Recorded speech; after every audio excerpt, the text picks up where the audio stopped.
بسم اللہ الرحمن الرحیم۔ عزیز طلباء و طالبات، آج کا ہمارا حاصل تعلم ہے تحریروں میں اٹھائے گئے اخلاقی، معاشی، معاشرتی اور ثقافتی نکات سن کر یا پڑھ کر اہم نکات مع تبصرہ و تشریح لکھنے بیان کرنے کے قابل ہو سکیں، یعنی کوئی بھی تحریر پڑھنے کے بعد اس میں موجود اخلاقی، معاشی، معاشرتی اور ثقافتی نکات کی تشریح کرنا ہے یا ان کی وضاحت کرنا ہے۔ تو سب سے پہلے ہم بات کرتے ہیں اخلاقی پہلو سے کیا مراد ہے، معاشی، معاشرتی اور ثقافتی پہلو سے کیا مراد ہے۔ اخلاقی نکات یا اخلاقی پہلو جن کا تعلق اخلاقیات سے ہوتا ہے۔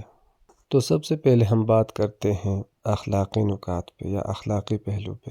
اخلاقی پہلو میں وہ تمام چیزیں آتے ہیں جن کا تعلق اخلاقیات سے ہو، مثلا سچائی، دیانتداری، وفاداری، انصاف اور بھی ایسے چیزیں ہیں، موضوعات ہیں جن کا تعلق اخلاق سے ہو، تو وہ اخلاقی پہلو میں آتے ہیں۔ آپ کوئی بھی تحریر پڑھتے ہیں، افسانہ، ناول، ڈرامہ، تو اس تحریر میں آپ کو اخلاقی نکات ملیں گے۔ دوسرا ہے معاشی نکات۔ معاشی نکات سے مراد غربت، بے روزگاری، طبقاتی فرق، مہنگائی، ایسے جتنے بھی نکات ہیں جن کا تعلق معاش سے ہو، یہ معاشی نکات میں شامل ہوتے ہیں۔ تیسرا ہے معاشرتی نکات۔ ایسے نکات جن کا تعلق معاشرے سے ہو، یعنی رسم و رواج، خواتین کے حقوق، تعلیم کی کمی، تعصب، نفرت، ایسے جتنے بھی نکات ہیں ان کو معاشرتی نکات کہا جاتا ہے۔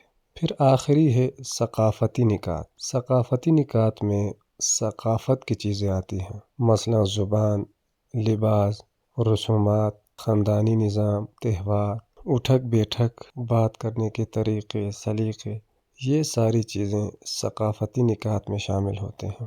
اب آپ نے اپنی درسی کتاب کھول کے اس میں ایک ڈرامہ شامل ہے دستک۔ دستک کو پڑھنا ہے، غور سے پڑھنا ہے، بار بار پڑھنا ہے۔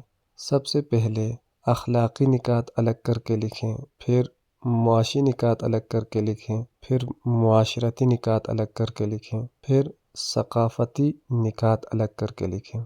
یہ سب کچھ الگ کرنے کے بعد پھر آپ نے ان کی وضاحت کرنا ہے اور وضاحتی انداز میں لکھنا ہے۔ یہ آپ کا گھر کا کام ہے۔ آج کے لیے اتنا ہی کافی ہے۔